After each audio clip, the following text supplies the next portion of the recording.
I'm Acharya, and I will be introducing the presenter and moderator for today's talk. But before I do that, today I wanted to take a moment to simply acknowledge the enormous toll, both human and emotional, that the current second wave of COVID-19 is taking in Nepal. I hope that everyone is doing well, that your families and loved ones are doing well. And for anyone for whom this is not the case, I want to convey the collective prayers and wishes of the IIDS family. Please stay strong. As difficult as this time has been, it is challenges like this that can. So let me now introduce today's speaker. Our speaker today is Dr. Slesh Shrestha. Dr. Shrestha has been an assistant professor of economics at the National University of Singapore. His research is on topics of migration, labor markets, infrastructure, and the delivery of public goods and development services, with field experience throughout Asia, including Nepal, Malaysia, Singapore, Pakistan, and India. He has consulted for both the World Bank and the IMF, with contributions to the World Development Report on Jobs and to the South Asia Report on Inequality. Dr. Shrestha earned his PhD in economics from the University of Michigan. The moderator for today's talk will be Dr. Ram Acharya. Dr. Acharya is an economist and research coordinator for the Canadian federal government and conducts research in the areas of international trade, FDI, innovation, research and development, and technology diffusion. He has also taught economics part-time at the University of Ottawa, from which he received his PhD in economics.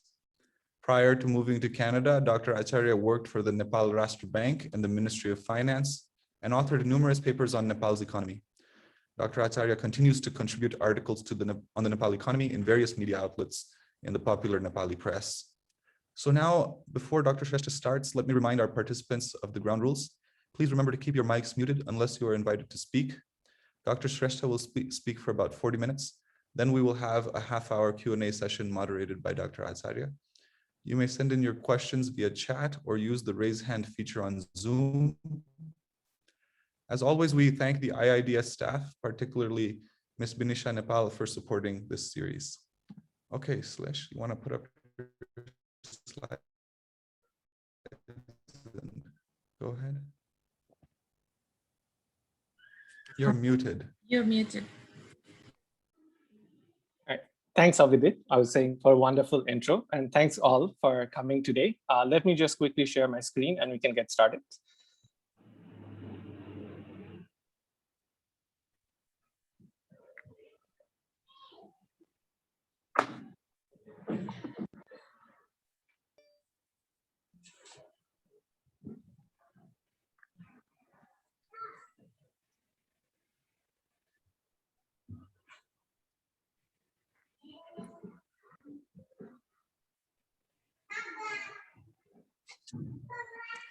So my talk today, I'm going to discuss my ongoing work, but not so recent, with a couple of my co-authors. This work started almost now about 7 years ago, but hopefully the topic is of interest and relevant given the audience today, as you know, Nepal has made this transition recently to federalism with establishment of various local governments at different levels. So in the last few years, there is this widespread sort of perception that democracy itself is under siege, and that the mere existence of electoral representation does not always guarantee good governance. And the skepticism is in large part due to increased awareness of various government failures, as well as instances of government ineffectiveness, right? So therefore, it perhaps is not surprising that this has led to a growing mistrust of government, especially in popular perception, not just in developing countries, but in developed countries as well. But in the economic literature, as well as in public policy, there has always been this continuous push to make government work better, but perhaps even with a greater urgency today than ever before. So in this context, there has local governments have long been perceived to work better because the sort of the proximity between the leader and their constituency leads to better information.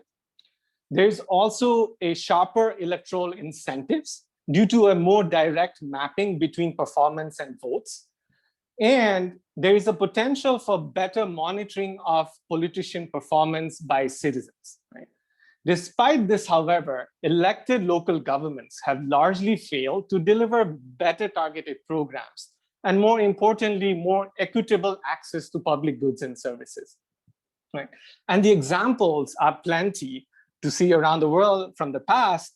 Politicians, even in local governments, tend to favor their home village and caste. Right? We do see extensive elite capture and clientelist arrangements, even in local governments. And in some instances, the incidence of elite capture has worsened with the introduction of local governments and decentralization. Right? And politicians from reserved seats continue to enact redistributive policies at the expense of providing public goods and services that are non-excludable. So there are several types of government failures that are associated with electoral democracy, right? And could be grouped as sort of these big C's: capture, corruption, and clientelism, right? So the capture constitutes elite capture, either indirectly by investing in de facto political power through controlling economic institutions, or directly by manipulating elections. Right? There is also widespread corruption, and more importantly, the lack of electoral punishment of corruption, that corrupted leaders continue to get elected. Right? And lastly, clientelism, here very broadly defined, where goods and services are provided only to a subgroup of the electorate in return for their political support. Right? And these three kinds of government failures work towards allocating resources more in the favor of the political leader in power and making the action of the government more inequitable.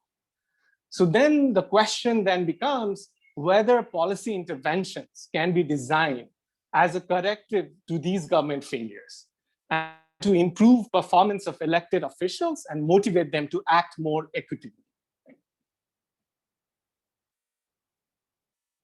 So the literature on directly motivating politicians to perform better is sparse. There is an important paper by Faraz Fanan on Brazilian municipal governments that sort of exploits a discontinuity that leads to an increase in politicians' salary when the municipal population sort of exceeds a certain size. Right? And they find that higher wages for politicians results in more bills being proposed and approved, as well as more allocation of resources to publicly funded schools and clinics. Right? So this, of course, relates to a much broader literature on improving performance of bureaucrats and frontline delivery staff that don't necessarily have electoral incentives, right? And the examples are plenty. Like there are incentive studies for teachers, healthcare workers, community groups, to name the few, right? And the overall results from this sort of field of literature have been kind of mixed. And perhaps not surprisingly, again, that there are challenges that are associated with incentivizing employees, especially of a mission-oriented organizations, right? Including, for example, multitasking problem, when there's no single measure of performance.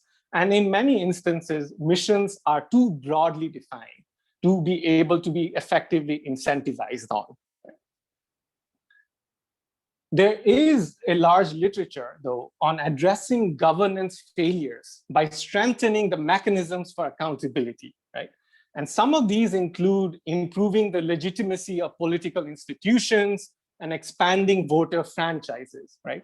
Either by introducing secret ballot in the case of Balland and Robinson, or by introducing electronic voting systems, right? As studied by Fujiwara. There's also introduction of campaign finance reforms that have shown to lead to increase in the number of political candidates and the quality of political candidates, as well as state-led audits for incumbents in Brazil.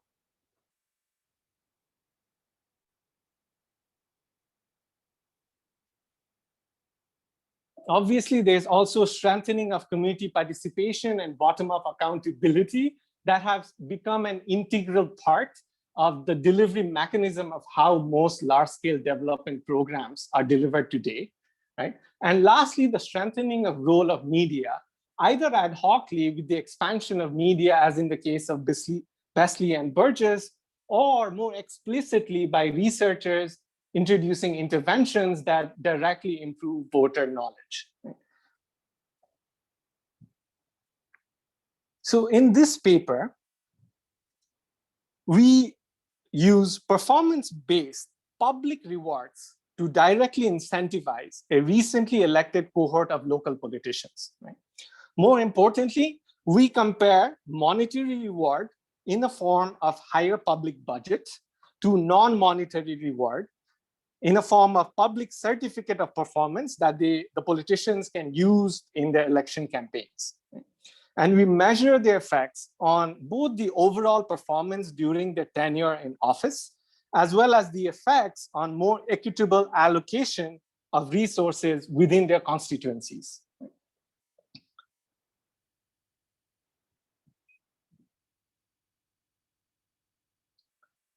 So the background of our work relates to the 3-tier of local government institution introduced in India in 1992 called the Panchayat Raj.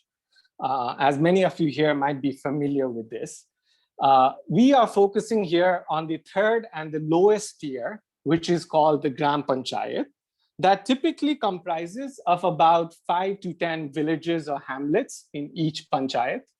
Elections for the GP presidents are held every 5 years. And this is a popular vote with no term limits, but there are reservation seats for female and SC caste on a rotation basis. There is also a mandate for a public meeting to be held every 3 months between the GP presidents and their constituencies, called the Gram Sabha. Despite the popular perception of what a GP is and how it functions in the literature, GPs today do not have the institutional capacity to collect their own revenues. Right? So the entire budget is financed through program-specific state and federal government grants. And all state and federal government's grants are formula bound, right? They are fixed. Moreover, GPs do not even have control over what kind of investments they are able to make and how to make it. These are detailed guidelines that are provided by the upper tier government to the GP. Right? And even the use of funds requires an approval from the upper tier government officials, in this case, the district official. So in a sense, these GPs function actually as a democratically elected distributional agency.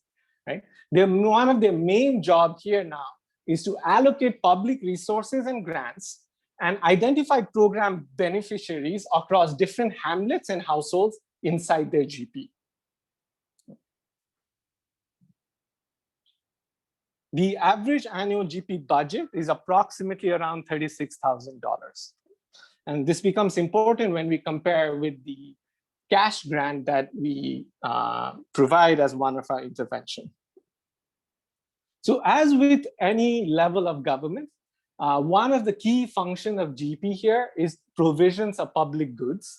And in the Constitution Amendment of 1992, it is described, the specific role and responsibility of a GP in this regard is described precisely as construction and maintenance of basic development public goods. And this includes village roads, street lights, drinking water, and sanitation, and that's it. So the provisions of other public goods and services like schools and public health services remain under the control of the district, or the relevant departments of the state. Right? So again, the financing for these 4 types of public goods also come externally from 2 main sources, state and federal finance commission, both of which are fixed and formula bound. So the main role of the GP in this context is to keep track of larger repair and construction needs inside the GP, and basically to pass that information to the upper tier governments. GP presidents also identify target population for various national and state anti-poverty programs, right? Some of the examples of the ongoing recurring private transfers are the national pension schemes for senior citizens, differently able and widow, as well as the employment guarantee scheme, right, which is basically work for pay program that is very popular in India, right, rural India. So access to these programs require households to have government issue ID cards, right? And what the GP does is to facilitate households to apply for these cards, right? And provide some kind of political mediation with the upper level government to make sure that these applications get approved, right, in time. There's also, at the time of the study, one main one-time private transfer program that was prevalent, which was the Indira Gandhi Rural Housing Scheme. Basically, it's a 3 to 6 lakh subsidy for poor households to build a house. The number of recipients, again, is fixed and predetermined by the block, which is an upper tier local government. In the case of Tamil Nadu, as in many other states in India, actually, GPs also implement flagship programs of the Ministry of Rural Development. And in Tamil Nadu, this means Padu Vaju project, PVP, which is basically a very bread and butter, large-scale rural livelihood program, right? With 4,000 GPs across 120 blocks and 14 districts and women in poorest areas of the state. Right? And this program comprises of 2 key livelihood interventions: the self-help groups for women, where disadvantaged women are connected to the statewide network of SHGs to provide them access to livelihood and credits, as well as conducting training and placement of youths in the village into the private sector.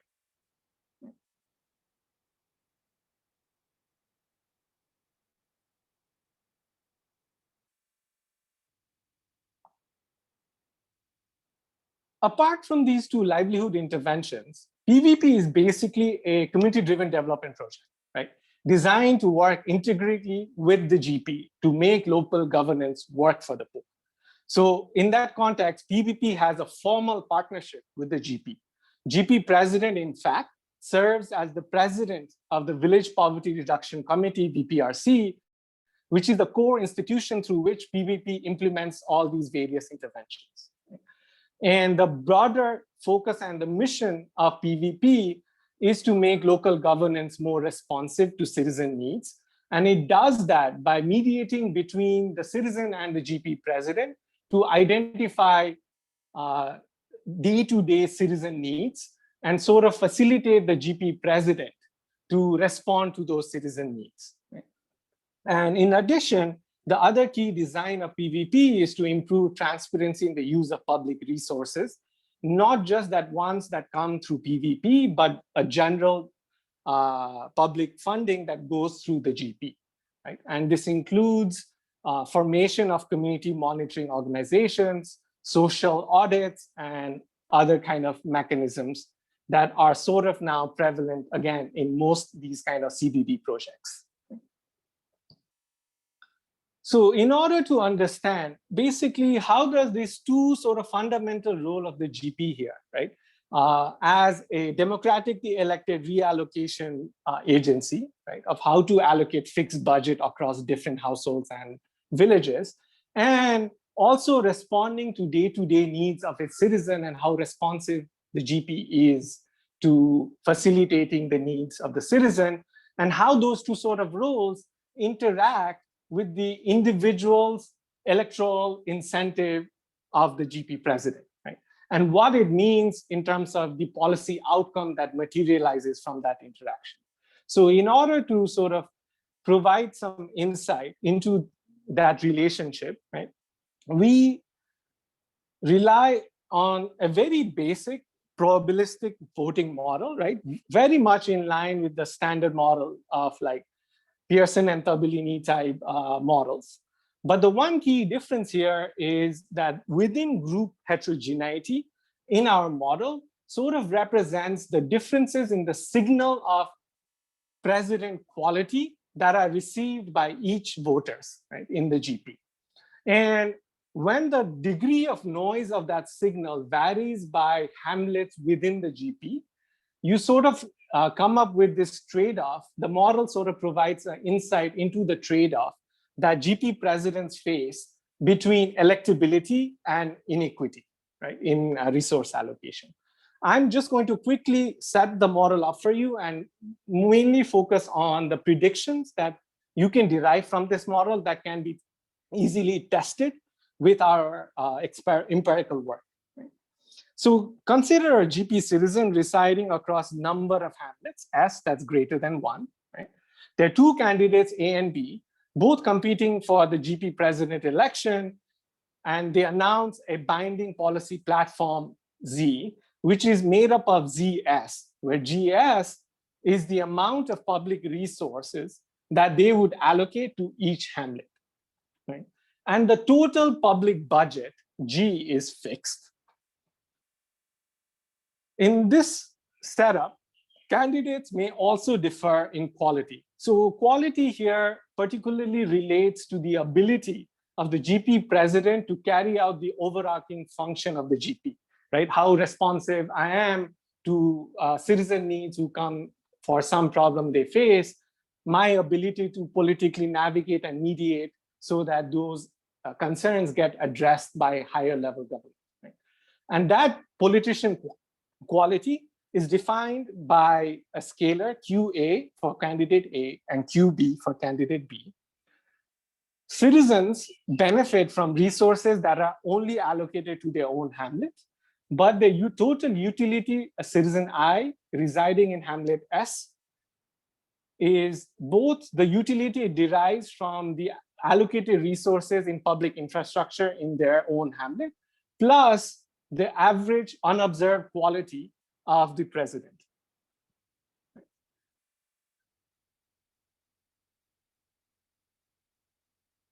And here we introduce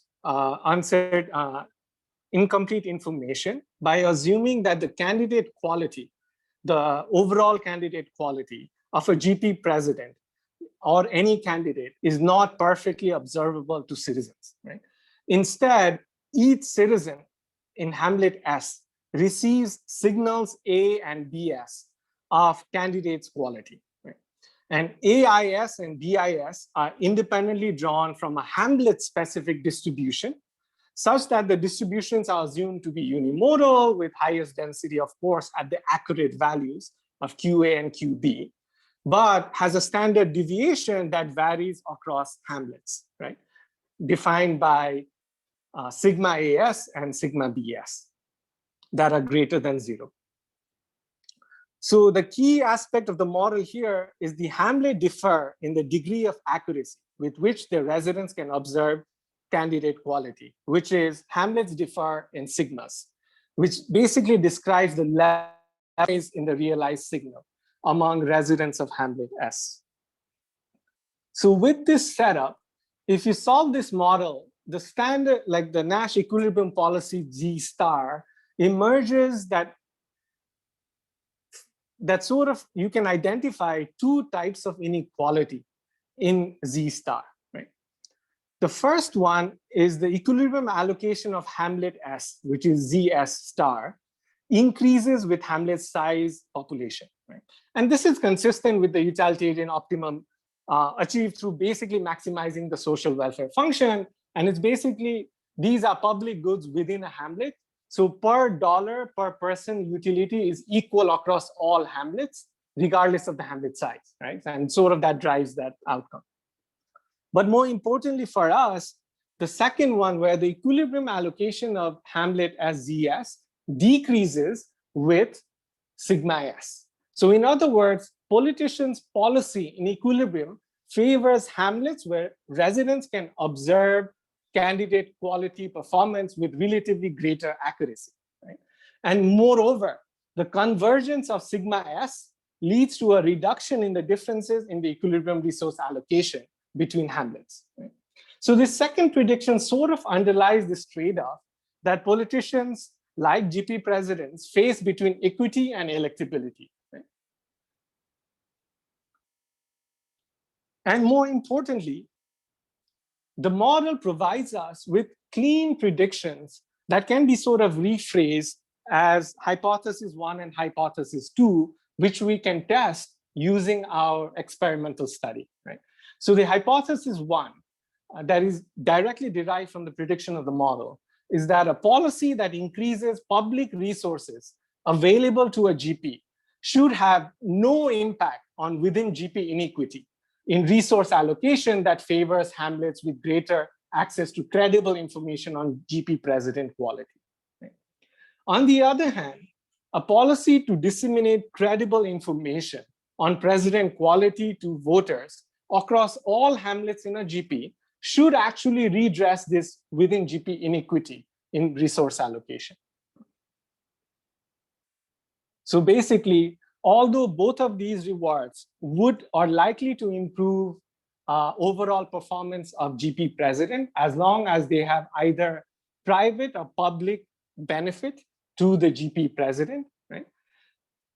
The reward that reduces sigma S and converges all sigma S's to be equal with each other is the only reward that actually also redresses within GP inequality. Whereas providing more resources would lead to overall greater amount of resources being invested, right? Just because you're expanding G, the capital G, but the within GP inequality would not change. And if it is true that in the empirical study, right, we do find results that are consistent with hypothesis 2, then the underlying mechanism, right, that explains that result, if it's in line with the theoretical model, where these original inequities are driven by electoral incentives itself, right, then we should expect the underlying GP inequities, as well as the equity effect of any if we find, to be more concentrated among GP presidents with relatively greater future electoral incentives. And this is something we can explore at the end. So let me quickly walk you through the experiment design.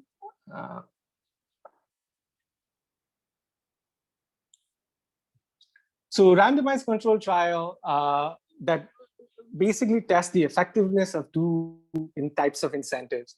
A study sample, we used the second phase of PVP where 10 new districts got the PVP for the first time. We basically take those 10 districts and choose one block from each district. It is not random.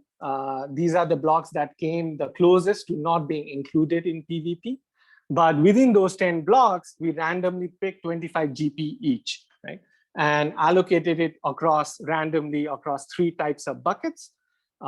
So it gives us basically 198 GP sample across 10 blocks, across 10 districts, and randomly divided into 2 types of incentives and a control. Right? The first incentive is the financial incentive. It basically rewards better performing GP presidents with one-time cash grant that would be used for any kind of public investments and programs inside the GP at the president's discretion.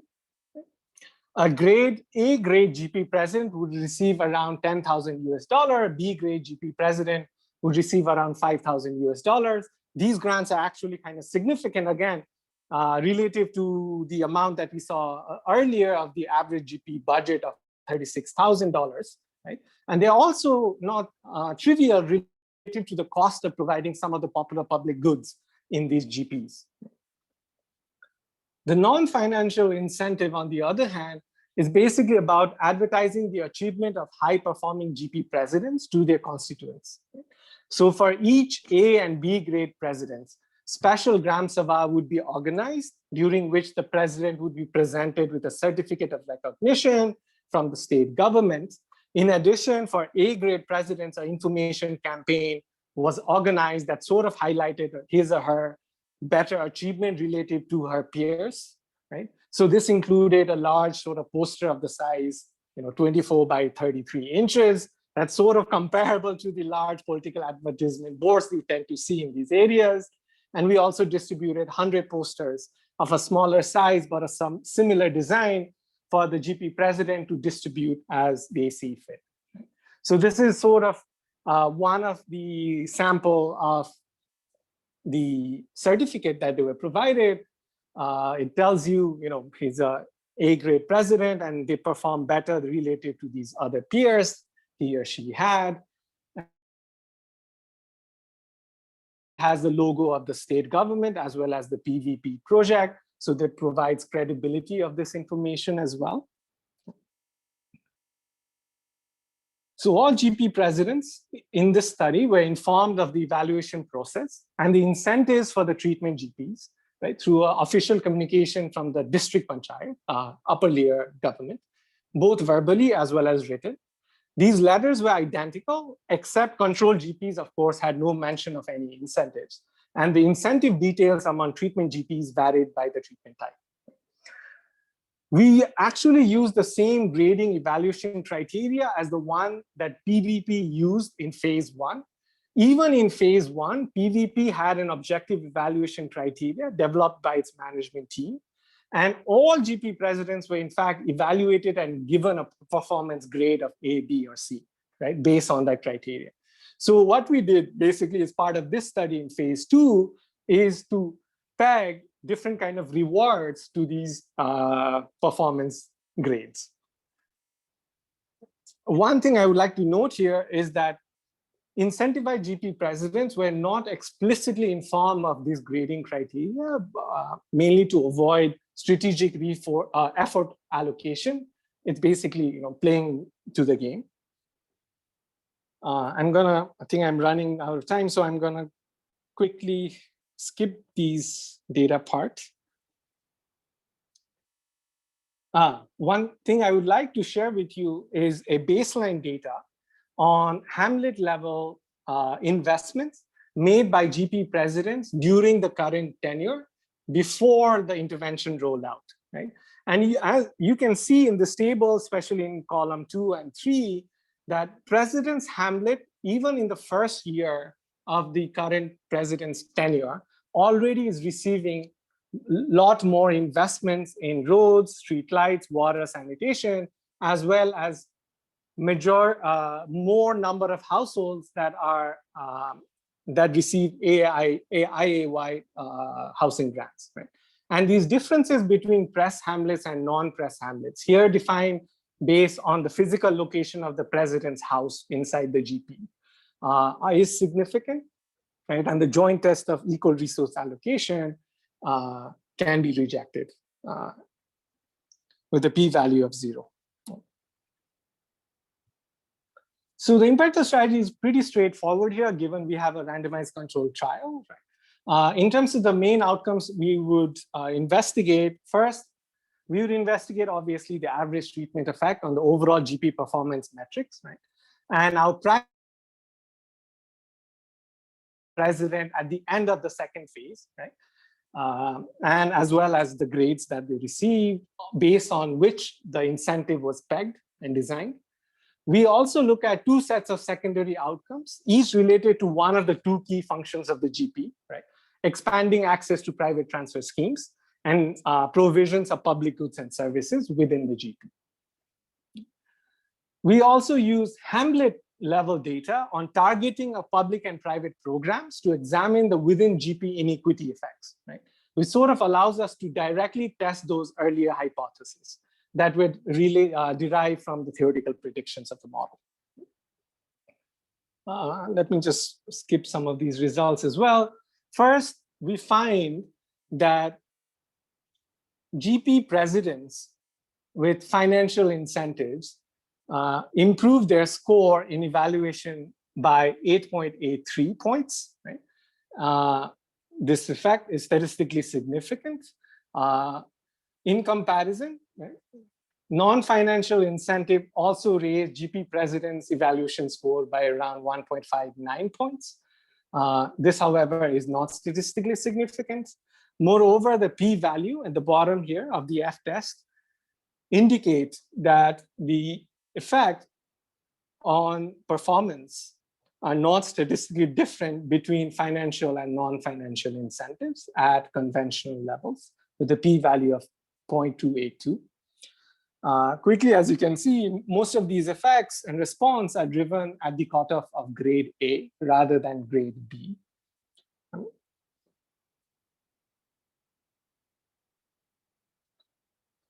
Next, we look at the effect of these incentives on new beneficiary enrollment in various private transfer programs. Right? On two specific PVP schemes, which are youth development and self-help groups, both financial and non-financial incentives increase the number of youths that were trained and employed, as well as the number of individuals that were connected to the women self-help groups. Right? And the incentive effects on the youth skill development outcome for both incentives are statistically significant. Right? Moreover, on both these outcomes, we do not find differences between financial incentive and non-financial incentives, both in terms of magnitude as well as they are similar and not statistically different from each other as well, as indicated by the p-values. For non-PVP related schemes such as national pensions and NREGA, we do see increase in the number of cards issued by incentivized GP presidents. Again, these estimates are not statistically significant. On IOY housing scheme, the effect is close to zero and again, not statistically significant. And this is perhaps not that surprising, given the total number of recipient per GP is fixed and predetermined at the block level. But what we do find, interestingly, is the positive effect on the spatial distribution of these IOY recipient households within the GP, right, across both financial as well as non-financial incentive. So overall, we do see improvement in access to public private transfer programs, including non-PVP specific schemes, right? But on PVP specific scheme, we see absolute increase in the total number of beneficiaries. On the other hand, like national pensions and NREGA, that are sort of long existing programs with sort of wide extensive coverage in the state level, we see positive effects, but the effects are kind of muted. In terms of provisions of public goods and services within the GP, again, we find positive effects across all four types of public infrastructure goods in terms of broad-based targeting within the GP. This is the only measure we have in terms of public goods investment.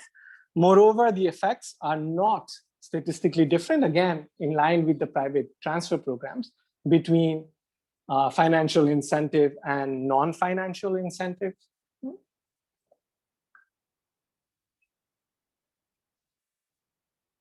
For robustness check, our results that I showed earlier are sort of robust to adjusting for multiple hypothesis correction here, right? So first of all, we sort of aggregate information within each set of secondary outcomes to calculate these indices, private index and public index, and score as our primary outcome of interest. And you can see that both financial and non-financial incentives had strong positive effects on both the private transfer index as well as the public investment index. And they're not statistically different as well. And adjusting, and the p-value that's sort of adjusted for multiple comparison, both three outcomes using, I think we use Westphal and Young step-down procedure, right, for family-wise error rate. are sort of robust. They are the key outcomes are statistically significant, marginally at between 10% to 11%. I'm going to skip that.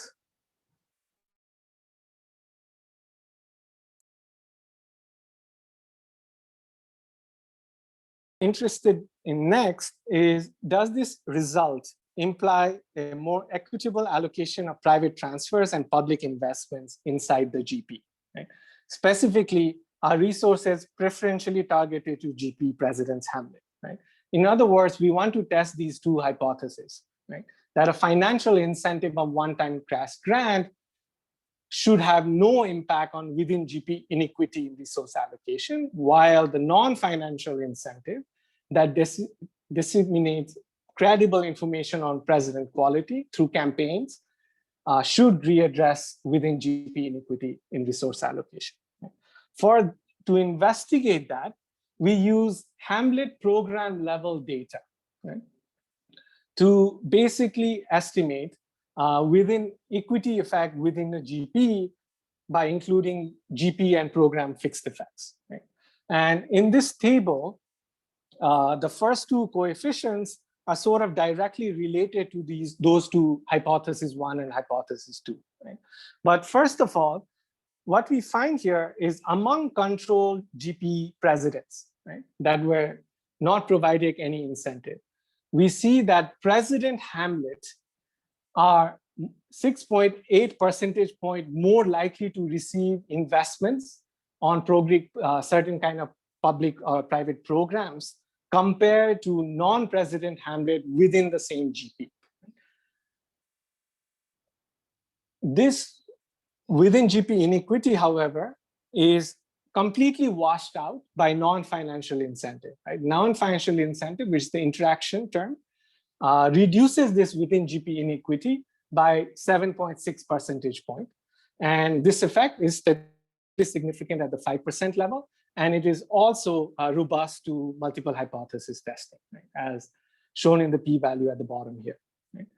On the other hand, financial incentive do not decrease within GP inequity. Right? That is prevalent in the status quo. Right? And in fact, 1. Right? So basically, these results show that both hypotheses, so sort of validate hypothesis 2, as well as this is in line with hypothesis 1 as well. Right? So next, I'm going to explore, and mind you, our experiment and data collection was not designed to test this in detail, but I'm going to present this result more as exploratory work and sort of to understand the mechanism though that drive these results on within GP inequality, right?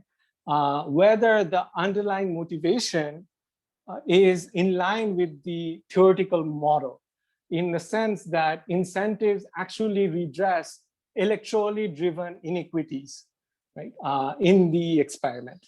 Right? And for that, we can examine the heterogeneity in within GP inequity effects by GP president's eligibility to run for office in the next election. Right?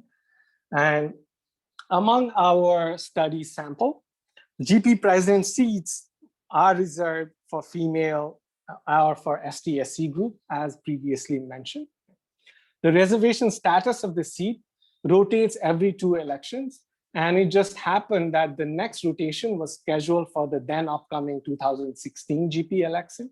So what we did was use the assignment rule for mandated reservation seat and the census data to identify which of the seats in our sample would be reserved for the 2016 GP election, right, under the new rotation.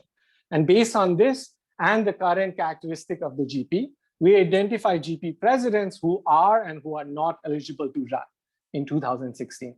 Again, of course, there are differences between these two subgroups. They are not randomly divided, right? By design. One group has a lot more female as well as ST-SC caste in it. So this is purely just, you will see our data is in terms of statistical power is fairly low because we are cutting the data in multiple dimensions here. But just for the interest, let me show you what we find.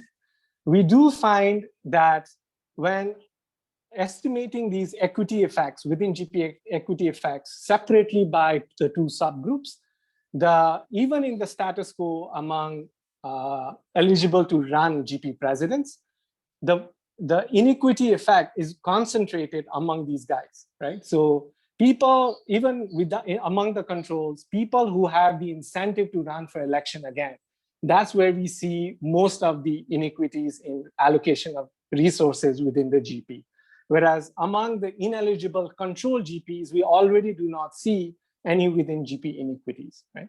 And again, not surprisingly, the equity effect of non-financial incentive is also concentrated among those that have incentive to run for election in the next upcoming election, right?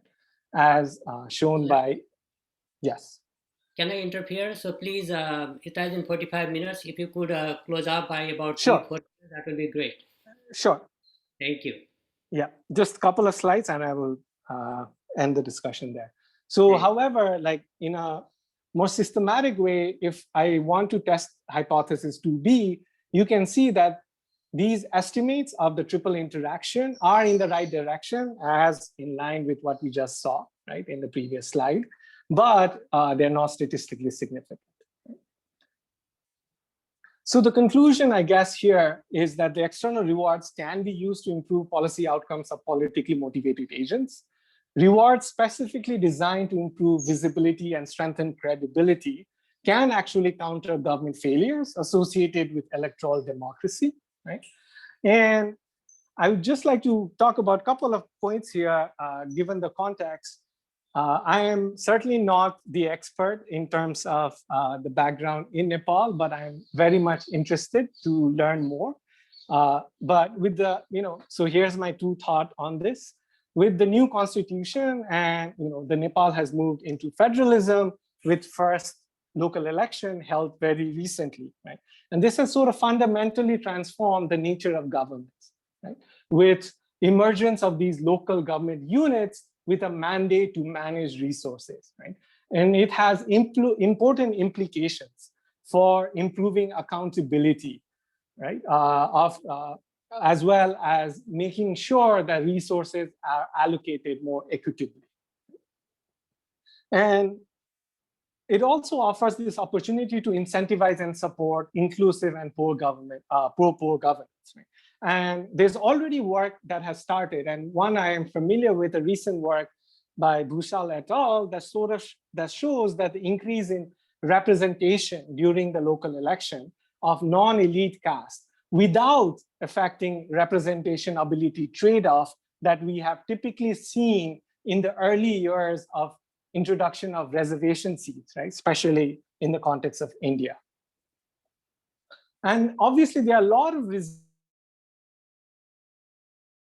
Brazil, and they have basically shown importance of supporting institutions and mechanisms, right?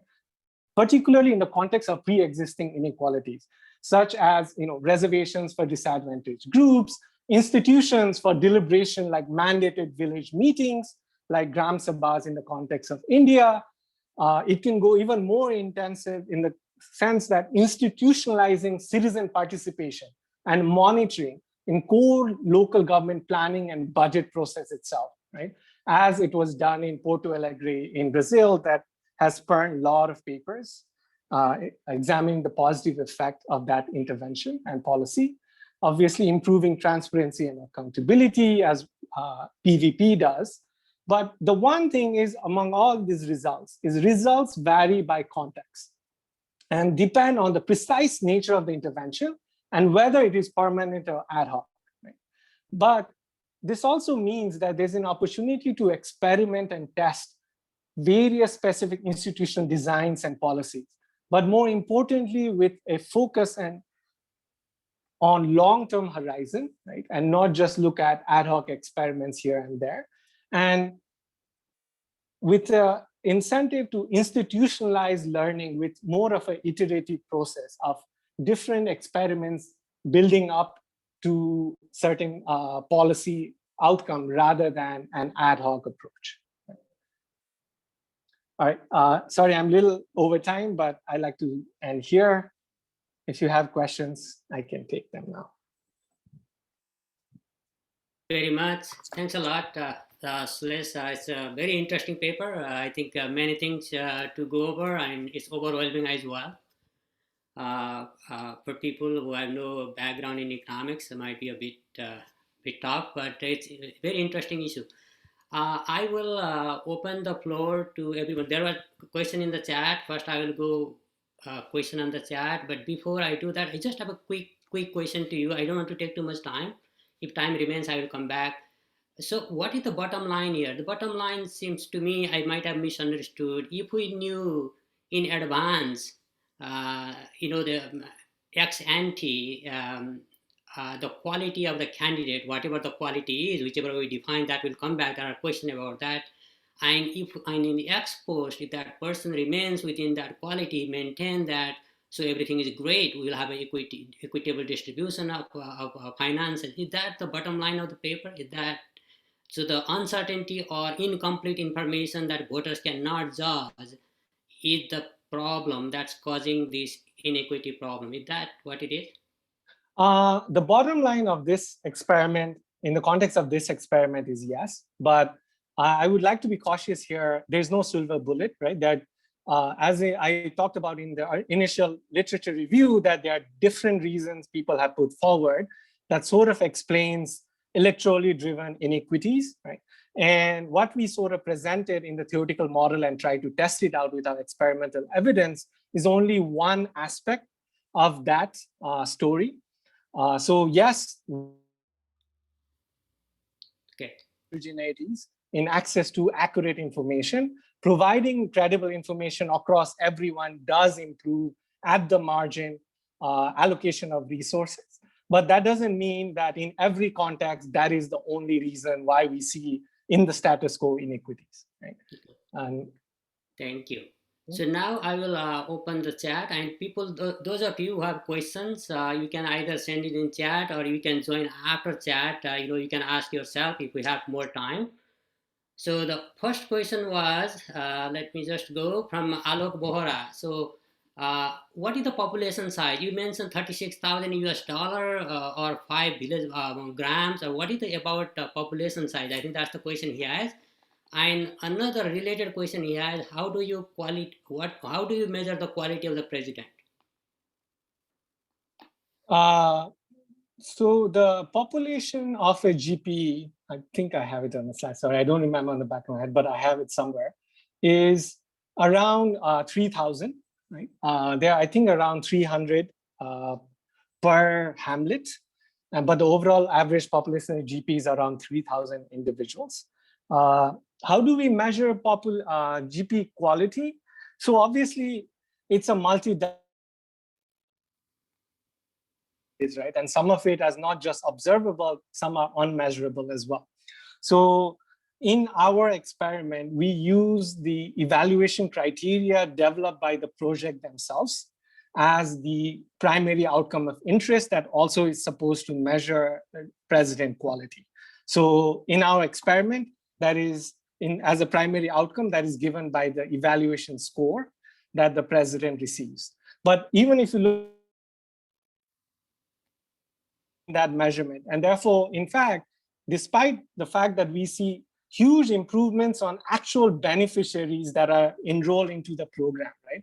In both private programs as well as public investments, we do not see necessarily that big of an increase in the evaluation score. So I want to say here that in the context of our study, we take the evaluation score received by the president as the true and accurate measure of president quality, but also keeping in mind that that measure might not be the real, so might include a lot of noise and measurement error as well. Okay, so another question from Acharya. A lot of the goods provided by GP, you mentioned those four, I think are ones where there is congestion, but the first hypothesis rests on the assumption that the goods are non-rival. meaning if one uses, the other cannot, other can use as much as well. Would not the hypothesis go the other way if you thought of these policies as being targeted distribution? Sorry, can you, so if I understood this correctly, I guess the question is about what we call public goods here. Is it excludable or not? Is that, yeah, so I totally agree with Abhidit here. So what we are calling here public goods are actually not necessarily the typical public goods that we are familiar with. And, as I explained, things that are more familiar with like education and health comes under the mandate of the district. So in the context of GP and the level, like president, right? The public goods that they have power under are these 4 public goods. So you can think about public goods here that they are public and non-excludable within the hamlet, but they are excludable if they're outside or across hamlet, basically. So if you have a good street light, it benefits everyone who lives in that hamlet, but the scale and the reach of that street light does not extend to other neighboring hamlets. So I totally sympathize with the question here, but the measurement here is being dictated by what the GP has in terms of delivering public goods and services. And those are the 4 public goods and services it has mandate of. Okay. Sorry, if I misunderstood the question, yeah, feel free to. That's okay. Any follow-up question will come later if we have time. Okay. Then there is a question from Home Panta. What do the candidates maximize by choosing their strategy? Namely, fund allocation is not clear yet. What is the objective function of the candidate? I guess that's the question is, what do they maximize? Yeah, so I didn't show the model in detail. So basically the candidates are trying to maximize ex ante their re-election probability, right? And the only tool they have is to decide how much resources to allocate to which subgroups, right? So the equilibrium would be where the marginal increase in $1 per group and the returns on terms of how many votes at margin would increase should be equal across all hamlets, right? And what's driving this result is basically when the distribution is more narrow, which is the signal is more accurate. So at around that level, even increasing $1 would add a lot more votes to your bank than a more heterogeneous group that is more spread out, right? So, yeah. So there is a second question from Abhijit.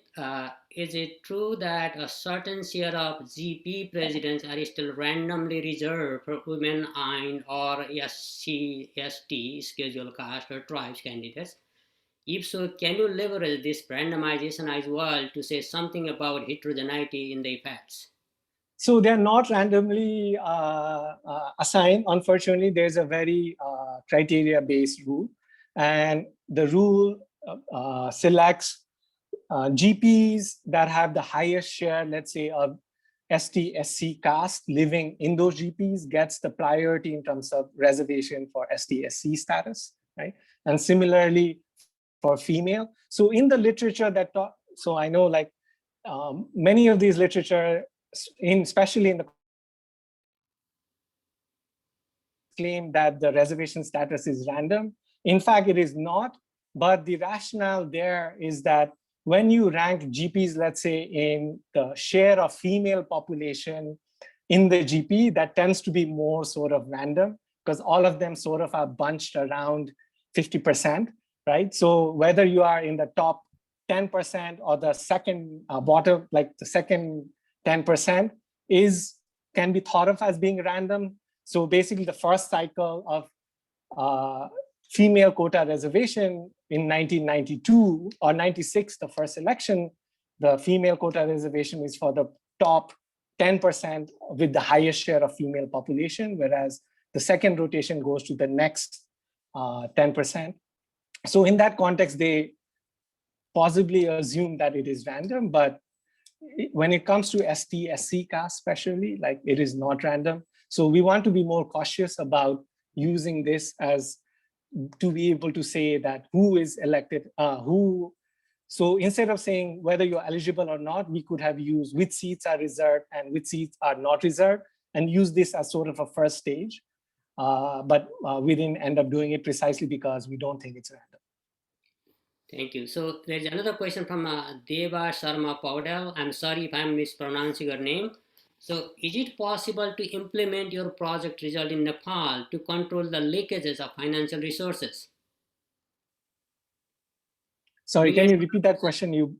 It's $1 million question. Is it possible to implement your project result in Nepal to control the leakages of financial resources? What is happening in Nepal? I guess that's what she means. So, I mean, as researchers, we think our study always is the right answer. But I would like to point out that our experiment itself is just a small part of the engagement with the project that we were involved in, right? Even to begin with, uses its own set of mechanisms to begin with. So even among the control group in our study, right, there are lots of checks and balances that are put in place, checks and balances that are more driven by bottom-up approach through community engagement, deliberate effort to mobilize the community to build this VPRC, which is basically a community group that is supposed to conduct social audits, as well as state-led audits on data validity using outside firms like PricewaterhouseCoopers. So what I'm trying to say is our experiment builds on already a lot of systems and mechanisms that have been put on place in Indian context over the last 20 years through learning, right? So it is naive to sort of think that, for, let's say, a context like Nepal, perhaps, that is new to local government, and these kind of mechanisms are not already in place, just providing incentive would automatically replicate the results we do find in India, right? But having said that, I do like to say that only these kind of changes and learning come from trying and testing multiple of these interventions and sort of take it as more of an iterative process to understand what works and what does not work, right? And build that knowledge in the context of Nepal as well. So another question from Alok Bohra. I wonder if the idea of learning by doing performance feedback during the experiment period would have changed the outcome further in the positive direction. So let's move to angle. I think I have the similar question. So maybe you need a 2-period game to solve this issue because the candidate maximize his re-election possibility. If that is the case, and they are always looking for what is happening next, and maybe the results are path dependent. I think that's what probably is also saying. So what is your answer to that? Yeah. So I mean, we could have used a different. So we use basically a very simple probabilistic voting model, right? And there's obviously the other model, which is basically looking at incumbent advantage, which is more path dependent. We decided to go with this model for its simplicity, and basically the nature of the model itself is static, so there is no repeated games here. And basically we wanted to motivate this idea and provide some very simple insight using a very stylized model of where inequities could be driven when there are these different, right? But I agree with the question that perhaps in order to truly sort of model this idea of incumbent advantage, which is what actually is happening here, the other model might be more relevant. But obviously we try that model as well, and the predictions obviously can derive certain predictions, but it's not, the predictions are not as intuitive and in line with what we wanted to test, and therefore ended up using a more static probabilistic voting model. Okay, question from Home Panta. The key issue in Nepal related to the question you answered about Nepal is that the promises made during the election are not binding, so they are never delivered. So how do you control these undeliverable or unequitably deliver politicians? I think that's an issue. So any answer? Yeah, so again, this relates back to the choice of the model as well, right? In the incumbency model, basically, so the incentive for the incumbent is to do the bare minimum, pass the bare minimum threshold, so that the conditional probability of my actual quality is higher than the unconditional probability of the quality of the challenger, right, for the voters. So that model is more relevant to talk about, what my action does and how do I figure out how much to invest, rather than saying that I have a policy platform and that is binding. I would like to point out that in our context, my allocation of resources within a GP on which hamlet I invest is perfectly observable. And in that context, therefore, it's sort of can be thought perhaps as being binding, right? And the point is that even the policy, what matters here is not necessarily where the policy is binding or not. Even with binding policy, our model sort of predicts inequities in allocation of resources, right? So in our model, as a candidate, I do not necessarily care whether I'm going to renege on my promise or not. I'm going to maximize ex ante what would be my ideal distribution of resources. So there's no incentive in that sense to renege on the promise in this model, because I've already chosen the optimal path that maximizes my re-election incentive.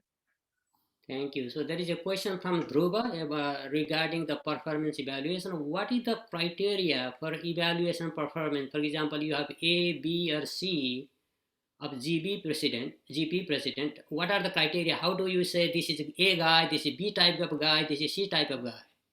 Oh yeah, so again, we did not externally impose any criteria. We basically borrowed the extensive evaluation process that the project already had in place and implemented in phase 1. We basically only, as a study, pegged rewards based on those performance grades. So I think I have it at the end of my slides. There are a whole bunch of criteria, more than like 100 or 150 different each measure, and it all adds up to 100, right? So it's a very broad-based criteria.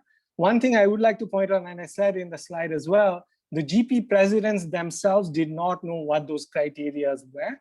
They were basically informed that if you perform well, as you are supposed to, you would receive higher grades, right? Yeah. Okay.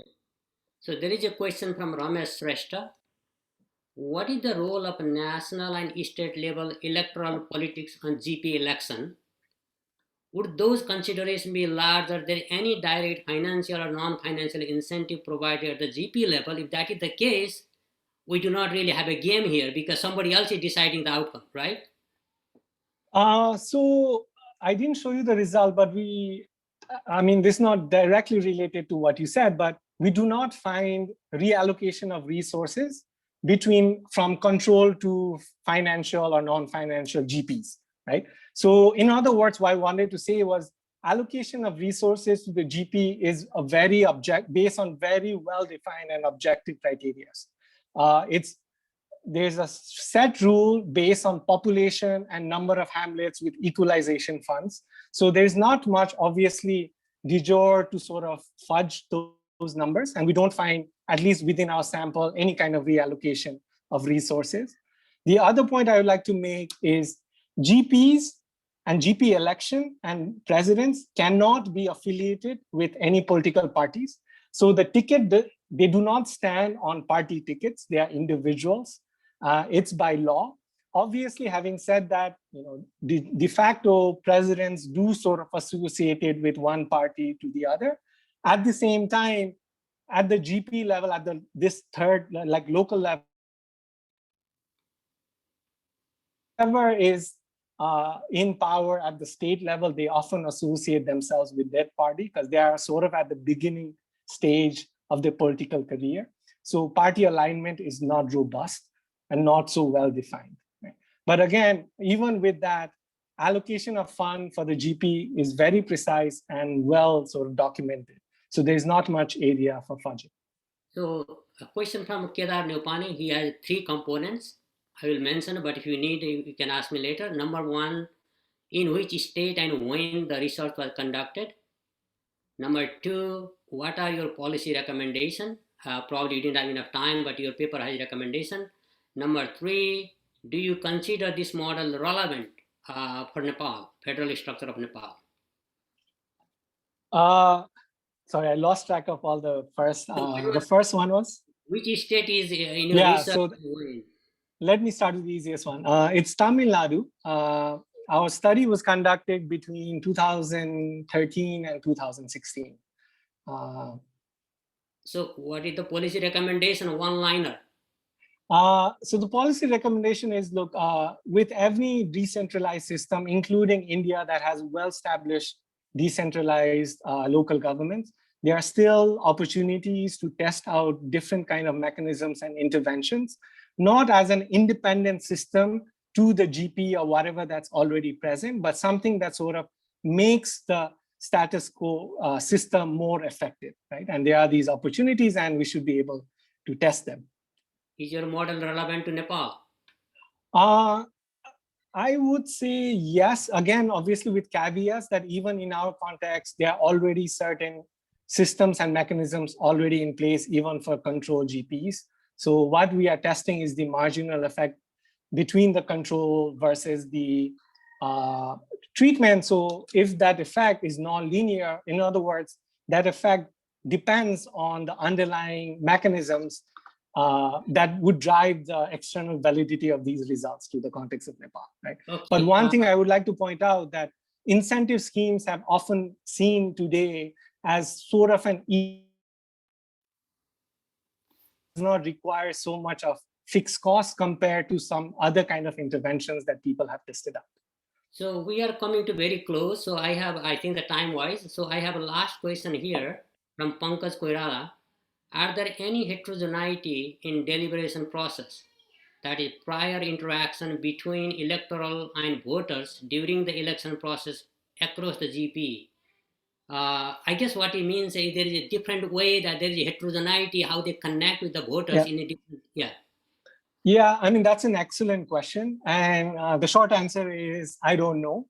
The long answer is there is a lot of research, especially now with more rich set of data with text analysis and all, that is trying to sort of open this black box, especially about the interaction between the citizen and the state at the village meetings, right? Who raises issues, what kind of issues come about, how do presidents respond to those issues, and whether the characteristic of the voter, whether it's female, STSC, or whether it's a group effect that matters on how presidents respond to these issues. So there is a lot of work, especially now being done to open that black box. And in economics, as well as it's always been in political science with qualitative research as well.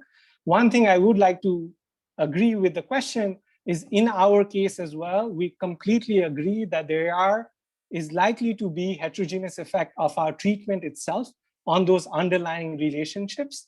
Unfortunately, we do not measure them, but it is a randomized controlled trial. So as long as we have enough sample size and the randomization itself should spread out on average those heterogeneity between control and the treatment group, right? So our effects are in fact not confounded at least by these heterogeneities. Thank you very much. Now my given time is up exactly. So I will close here and I would like to thank you IIDS for giving me this opportunity, and thank you for Binisha Nepal, and thank you to Abhidit. Thanks a lot, and back to Binisha or Abhidit. Please take over. Thank you. Okay, thank you, Dr. Acharya. Yeah, let me begin my closing remarks by thanking Dr. Shrestha for presenting a very interesting paper on the impact of incentives on elected local politicians in India. As we share many common socioeconomic, cultural, and political conditions with India, I believe that the findings of the study will be relevant to Nepal, particularly in the context of fiscal federalism. As we all know, in Nepal, we neither have a mechanism of an incentive-based resource allocation system, nor have any form of non-monetary incentive scheme directed towards elected officials with the purpose of promoting equity and inclusive development as presented in this paper. What we have practiced in recent years is an entitlement-based resource allocation system in favor of the elected lawmakers, both at the center and the province, in the form of constituency development fund, despite huge public outcry against such practices.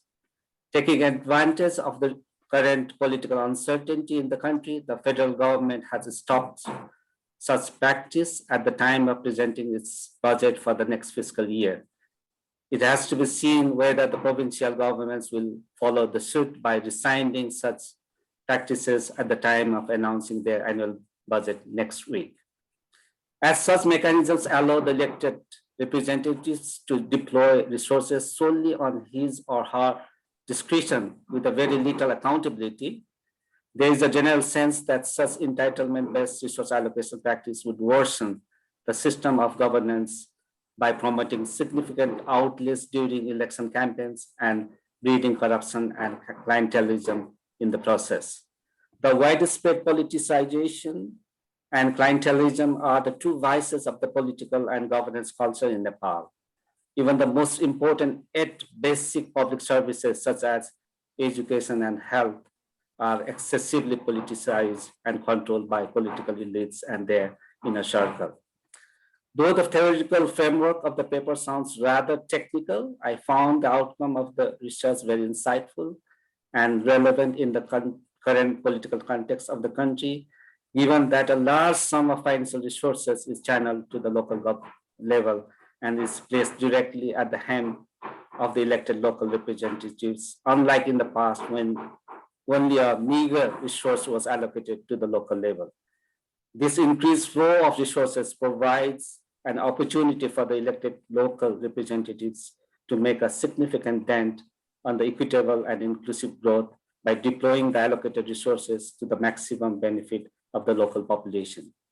I take this opportunity to congratulate Dr. Shrestha and his team for this excellent work. Let me thank Dr. Ram Acharya for moderating today's session, which was very interactive. IIDS owes it to Dr. Acharya for leading IIDS monthly webinar series on politics, economy, and public policy. We are encouraged by the level of participation and the quality of the papers presented in our monthly webinar series. Now, let me conclude today's episode by thanking you all for your participation. By thanking my colleague Binisa for coordinating this webinar series. Thank you very much and see you the first week of July. Thank you very much.